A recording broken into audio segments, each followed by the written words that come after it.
This is QTV Nightly News, which is also on Q Radio 103.3 FM. I'm Mamudu Gajaga, and thank you for joining us. Here are the headlines. As part of the 76th anniversary celebrations of the People's Republic of China, its embassy in the Gambia officially launched Chinese visa and consular legalization services on Tuesday at its Bigelow headquarters. The Minister of Finance and Economic Affairs today presided over the contract signing between the Gambia Revenue Authority and ArabSoft TMI Consortium for a new integrated tax administration system to boost efficiency and revenue collection. In the high-profile murder trial of Ousseynou Bojang, accused of killing 2 police officers and seriously injuring a third, journalist Bakary Mankajang testified before Justice Ibrahima Jaiteh at the Banjul High Court on Monday. The General Legal Council of the Gambia officially registered 3 new Gambian legal practitioners, advancing efforts to strengthen the country's justice and legal system. The Ministry of Works and Infrastructure has signed a contract with Sira, a private consulting firm, for consultancy services on the 3.5-kilometer Bond Road expansion project. Those were the headlines. Now the news in detail.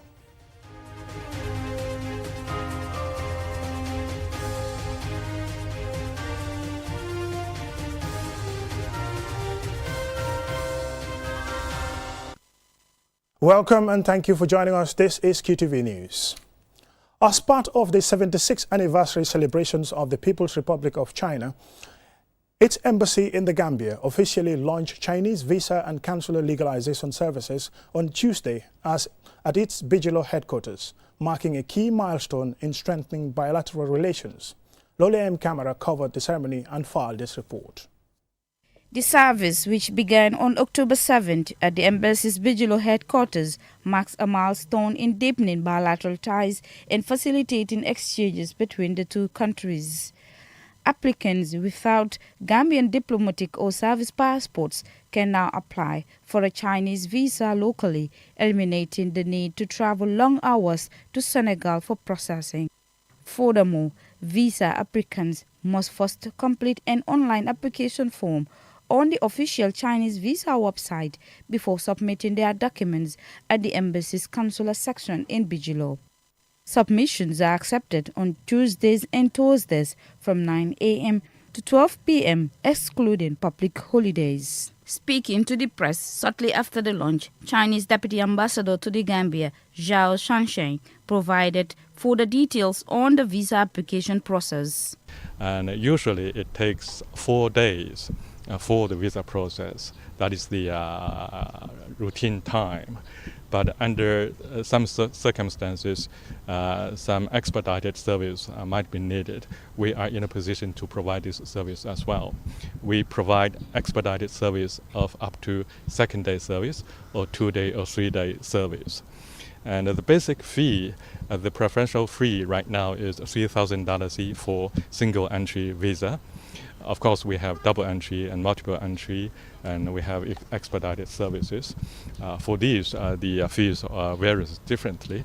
Over the years, bilateral cooperation between the Gambia and China has brought significant benefits to Gambians from all walks of life. Deputy Ambassador Zhao Shanshen extended his best wishes for further strengthening the bilateral relationship, particularly in promoting people-to-people exchanges. He also assured the public of continuous improvements to embassy services and welcomed feedback and suggestions. Thanks to Gamtel, we have recently established 2 fixed telephone lines here, 2 additional ones.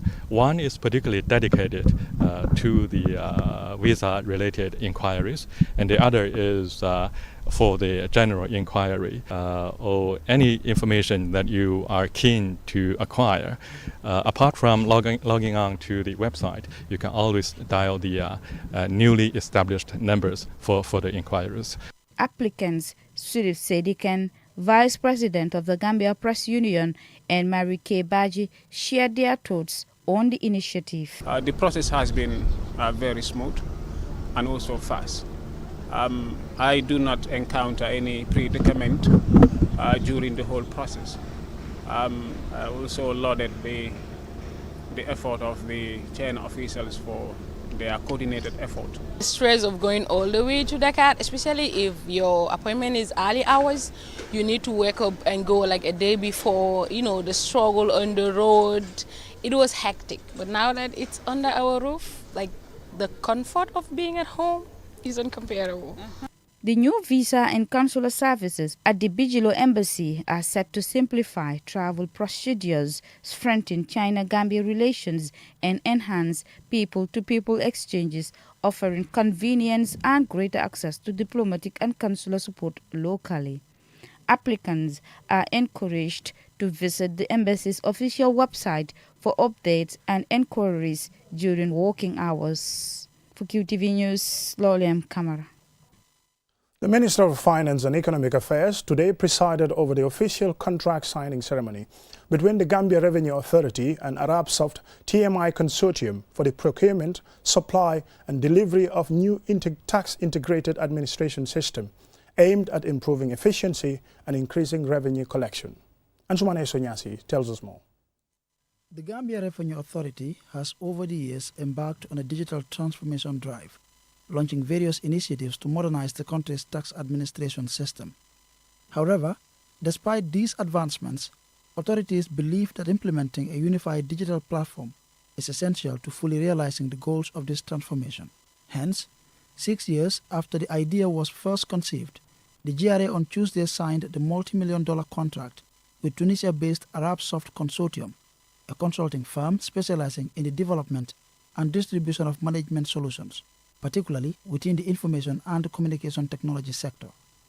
Finance and Economic Affairs Minister Sidi Keita and GRA Commissioner General Yankuba Dabo described Tuesday's event as the start of a new era, signaling a major transformation in the Gambia's tax administration system, adding that the initiative will leverage technology to improve efficiency, strengthen transparency, and build public trust. Both officials also emphasized the expected impact of the integrated tax administration system in modernizing and streamlining tax processes nationwide. To ensure effective delivery, the Ministry of Finance and Economic Affairs, ably led by GRA, will establish a strong steering committee for policy oversight and a technical committee for day-to-day monitoring. We are committed to delivering this project on time. The Gambia government, through Ministry of Finance, have high hope on you. And we hope and pray that you will not disappoint us. Because there is a lot of effort and there is a lot of expectations that is going on to this system. So we are relying on you for this partnership that we are going, for you to build this system for us. From His Excellency the President, to the Cabinet, to the entire government and entire citizenry. We are having hope in you. Taha Triki, Deputy General Manager of ArabSoft Consortium, affirmed his firm's capability, pledging to deliver a robust and reliable integrated tax administration system that will provide taxpayers seamless access to GRA services through automated platforms. Meanwhile, Esa Jallo, Deputy Commissioner General of GRA, expressed gratitude to the World Bank and project partners, emphasizing the project's significance and anticipated impact. Our promise is simple: reliability, transparency, and knowledge transfer. We will deliver a robust core phased in prudently. We will document, test, and train, and we will stand beside your team so the system becomes your system. This will enhance data access for improved data analytics, compliance risk management, and data matching, which are important tools used in ensuring accurate reporting and better audit outcomes. The ITAS is therefore expected to inject more efficiency in the system and assist in closing the compliance gaps, thus increasing the revenue receipts and the revenue to GDP ratio. As they signed this $7.27 million two-year ITAS project, authorities expressed optimism that once fully functional, the project is expected to complete GRA's ongoing digitalization reforms. Ansumane Sonyasi for KTV News. In the ongoing high-profile murder trial of Ousseynou Bojang, accused of killing 2 police officers and seriously injuring a third, journalist Bakary Mankajang appeared before Justice Ibrahima Jaiteh at the High Court to give his testimony on Monday. This story by Nicholas Bass of The Voice newspaper is narrated by Mamna Bukar. Mankajang, the 10th defense witness, told the court that Al-Fusaini, head of Jululum Garage, informed him that Bojang had confided in him about a dispute with his white partner, which led him to flee to Senegal to seek help from a marabout. However, when defense lawyer Lamin J. Dabo pressed him to confirm whether Al-Fusaini made these remarks in a recorded interview, Mankajang stated that he personally did not have such footage. He clarified that his colleague Lamin Fati of Kirfatu had recorded Al-Fusaini at the time he mentioned Bojang's dispute. Continuing his testimony, Mankajang explained that Al-Fusaini changed his tone once he realized the cameras were recording. He also said that when Bojang approached Al-Fusaini seeking assistance to locate the marabout, Al-Fusaini directed him to a woman named Mama Jabi. According to Mankajang, Al-Fusaini later told them that Jabi had suspected Bojang was fleeing from a crime committed in the Gambia, and upon meeting him, she recognized him as the PIU shooter.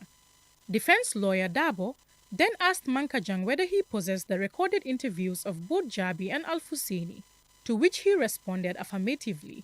Justice Jaite subsequently ordered Mankajang to produce the recordings at the next adjourned hearing. Mamna Bukar, reporting for QTV News.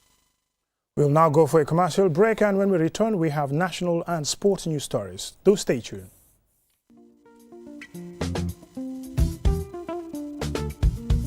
ko ɓuri ko fof yaw he ballal cellal jama o kula dandugol ɗi ñabbeji sukaɓe ko wayi hen no lacciri ñaw ɗoyru ñaw lafañ e ñaw ɓuuɓol cervical cancer yo ko andira ko tétanos he ñabbeji goɗɗi o pengu noon mo foti ɓange tan si joom jibinama tan ma he dow waktuji nogas e nayyi e ko ɓuri ko hen fof noon moƴƴu ɗum woni so denane jibinama tan woni suka debbo yo gorko fof eɓe keeɓa ɗiɗo penguji e he waktu mumen e no ɗum le windirani tan e kaytol mum noose sukaɓe fof ɓe poti ɓan ɗi penguji ko tawa hen sukaɓe lañjiɓe sukaɓe fof ɓe poti timmin ɗi penguji e dow hirande mumen inode he gurdam mumen nde hanti ɓe ɓeyda e dow hirande mumen ɗimmere nde he gurdam mumen nde penguji goɗɗi ɗi noon ɗi jogui dose ji kewɗi ɗum noon ko ɗum wawata ɗumen dandu e jibinaɓe yo walloɓe sukaɓe fof ɓe poti yaadu e ko garanɗa ko ɗum woni tan e ɗum woni kayti mumen no sukaɓe ɗi siɓe jaa kala loptan mo ɓe jaata jombo foti ya to loptan ɓurɗo ɗum mo ɓatto e kulle ɓe mbawa heɓhen ko laaɓi tan ɗiɗo penguji o kibaru noon gaddan ɗumen no woni Ministry of Health, UNICEF, Gavi e WHO e wallodiriɓe mumen. Looking for the perfect place to promote your product or place your advert? Look no further than QTV. We are the premier destination for businesses looking to connect with Gambian audiences and beyond. At QTV, we offer a variety of advertising solutions to suit your needs and budget. With our diverse range of programming, you can be sure that your ad will reach a broad and engaged audience. From our popular news broadcast to our exciting music and entertainment programming, QTV has something for everyone. QTV, the premier destination for advertising in the Gambia. Contact us today and let us help you reach your audience.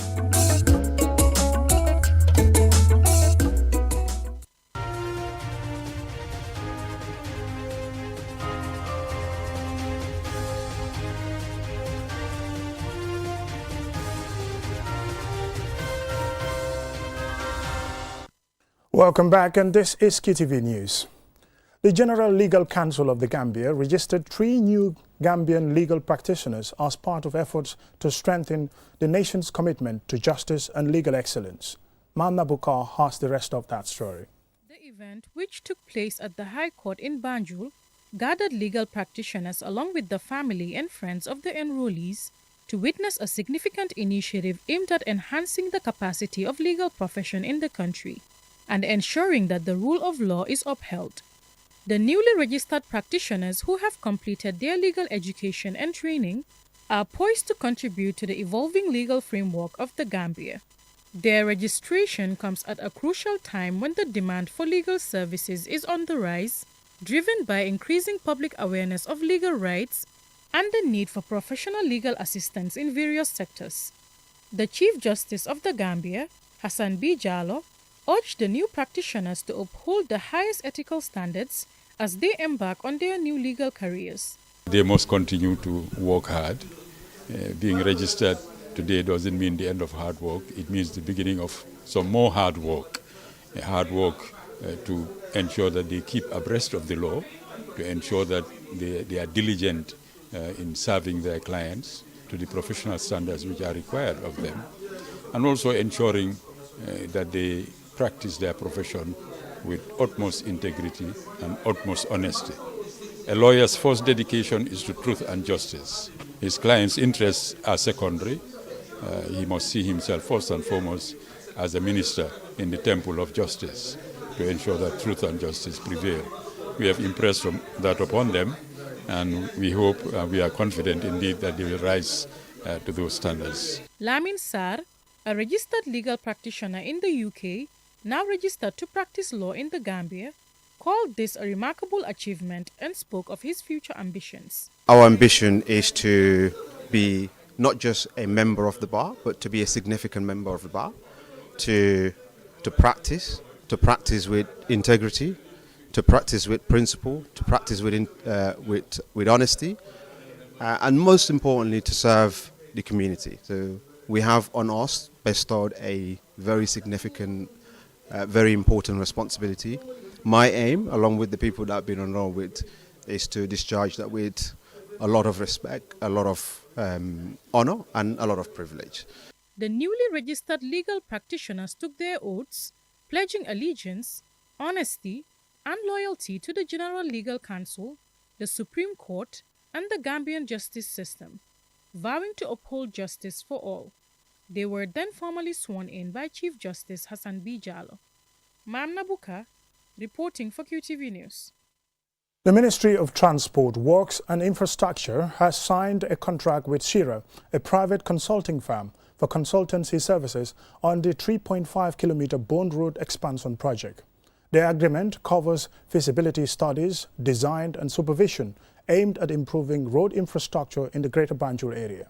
Here is our Bob. The initiative forms part of the fourth port expansion project implemented by the Gambia Ports Authority with funding from the African Development Bank. Ibrahim Akoli, the Deputy Permanent Secretary Technical at the Ministry of Transport, Works and Infrastructure, highlighted the strategic importance of the Bond Road within the broader port expansion framework. The Bond Road project is part of one of the components of the fourth port expansion project funded by the AFDB. Luckily, it's one of the key projects that actually links the Banjul port to outside of Banjul because it connects the port to the highway. And government had done some works there before, but as time goes on, climate issues and the like, there is need for widening and expansion to make it much more climate resilient. Sirius Regional Director Seh Hamidou Khan thanked the government for its trust and reaffirmed the firm's commitment to delivering quality services. He assured stakeholders that the project will be executed with professionalism and in line with international standards. Lamin Bojang serves as the project's lead consultant. The Bond Road is a very important route as far as the port is concerned because it's the major link, especially for the heavy goods vehicles, to the main highway from Banjul. The name Bond is a bond that was built after the great floods in Banjul in 1948, I believe, to protect Banjul from further floods, and it was a bond that was built so that the estuarine waters don't go into Banjul. And it's been working like that quite well. I mean, it's been doing a good job, but all the time it needs to be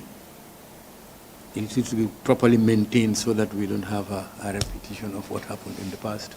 The Bond Road expansion marks a major milestone in strengthening the Gambia's transport infrastructure, supporting economic growth and improving mobility for communities across the region.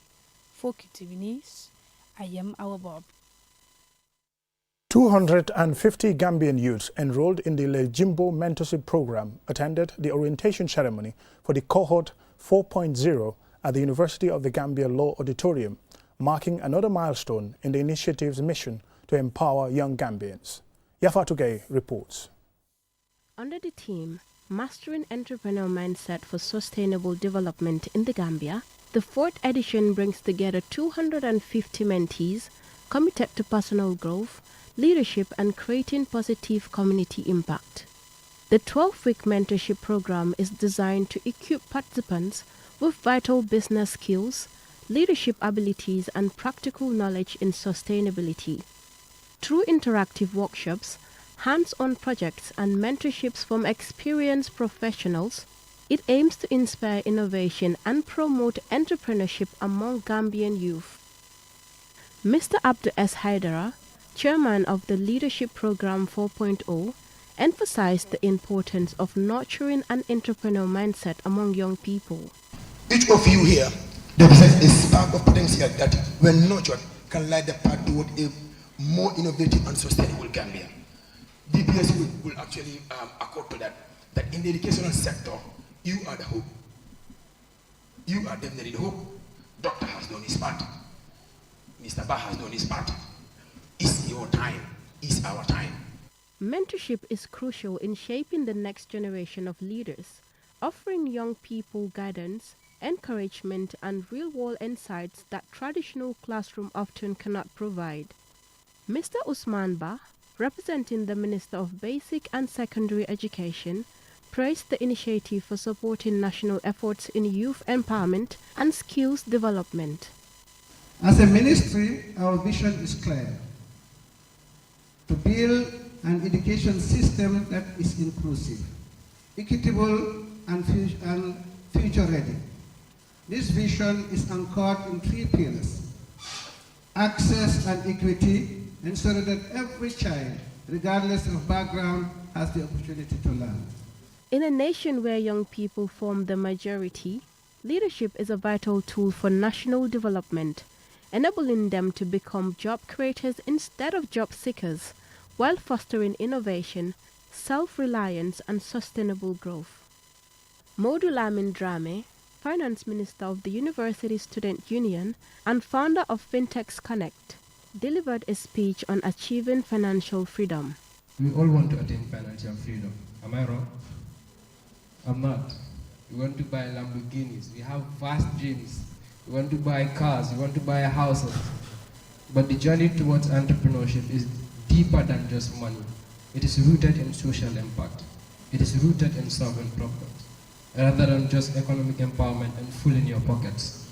As the 4.0 cohort embarks on its journey, the program continues its mission to cultivate a generation of entrepreneurial, visionary, and socially responsible leaders poised to shape the Gambia's future. Reporting for QTV News, this is Yafatu Gay. From that report, now coming up next is sports news.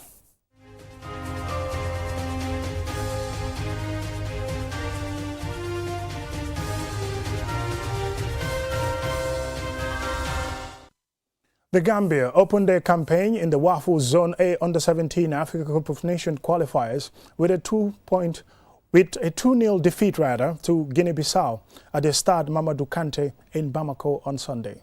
More in this report. The Gambia began their WAFU Zone A Africa Under-17 Cup of Nations qualifiers with a disappointing 2-0 defeat to regional rivals Guinea-Bissau. The Baby Scorpions conceded a goal in each half as Guinea-Bissau made the most of their chances. Despite the scoreline, the Gambian youngsters started brightly, displaying good ball control, sharp passing, and confident dribbling. However, their inability to convert clear opportunities proved costly. Vicente Mendy came closest to scoring after a brilliant solo run, but his effort was touted by the Guinea-Bissau goalkeeper in a one-on-one situation. Guinea-Bissau, composed under pressure for much of the match, capitalized on their chances to seal the win. Their goalkeeper put in an impressive performance with several crucial saves, and Jorginho Balde was named man of the match. The Gambia will look to bounce back when they face Liberia in their second group game on Wednesday, 8 October 2025. Liberia, meanwhile, suffered a 6-0 defeat to host Mali in their opening fixture. Mamudu Gajaga, QTV News.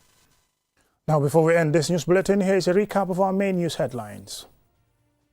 As part of the 76th anniversary celebrations of the People's Republic of China, its embassy in the Gambia officially launched Chinese visa and consular legalization services on Tuesday at its Bijilo headquarters. The Minister of Finance and Economic Affairs today presided over the contract signing ceremony between the Gambia Revenue Authority and ArabSoft TMI Consortium for a new integrated tax administration system to boost efficiency and revenue collection. In the high-profile murder trial of Ousseynou Bojang, accused of killing 2 police officers and seriously injuring a third, journalist Bakary Mankajang testified before Justice Ibrahima Jaiteh at the Banjul High Court on Monday. The General Legal Council of the Gambia officially registered 3 new Gambian legal practitioners, advancing efforts to strengthen the country's justice and legal system. The Ministry of Transport, Works and Infrastructure has signed a contract with CIRA, a private consulting firm, for consultancy services on the 3.5-kilometer Bone Road expansion project. That's all we have for you in this news bulletin. Thank you very much for watching. Join us again at 10 for another bulletin.